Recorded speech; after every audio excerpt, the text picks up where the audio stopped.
ဒီကောင်လေးဟာသူ့ကိုအမြဲအနိုင်ကျင့်တတ်တဲ့အတန်းထဲကလူမိုက်ရဲ့အင်ဂျီကိုဆုပ်ဖြဲပြီးဝါးစားပစ်လိုက်တယ်။အဲ့ဒီနောက်ကျန်တဲ့အင်ဂျီဆော့ကိုသူ့လယ်ပင်းမှာပတ်ပြီးသူ့ကိုယ်သူပြန်လည်ညှစ်လိုက်တော့တာပေါ့။အဲ့ဒီအချိန်မှာမြစ်ထဲမှာရေကူးနေတဲ့အနိုင်ကျင့်တဲ့လူမိုက်ကြီးဟာရုတ်တရက်အသက်ရှူရကျက်လာပြီးတစုံတစ်ခုကသူ့လယ်ပင်းကိုလာညှစ်နေတယ်လို့မျိုးခံစားလိုက်ရတယ်။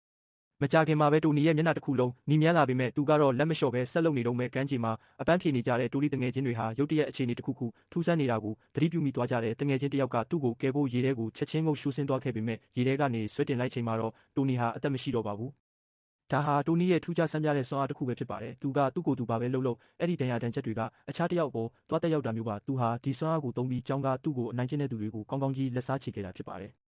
နောက်တော့ဓာတုဗေဒအတန်းထဲမှာတိုနီကနောက်ထပ်လူမိုက်တစ်ယောက်ရဲ့ရည်စားကိုသွားပိုးပန်းတာကြောင့်အဲ့ဒီလူမိုက်ကဒေါသကြီးဖြစ်သွားခဲ့တယ်။အဲ့ဒီလူမိုက်ကတိုနီမျက်နှာကိုအက်ဆစ်နဲ့လှမ်းပတ်လိုက်ပေမဲ့အားလုံးအံ့ဩသွားရတာကတိုနီမှာဘာဒဏ်ရာမှရမသွားတာပါပဲ။အဲ့ဒီအစာအနိုင်ကျင့်တဲ့လူမိုက်ကသာသူ့မျက်နှာသူပြန်ရည်ပျော်ကျပြီးအော်ဟစ်အော်ဒါဖြစ်သွားခဲ့ရတယ်။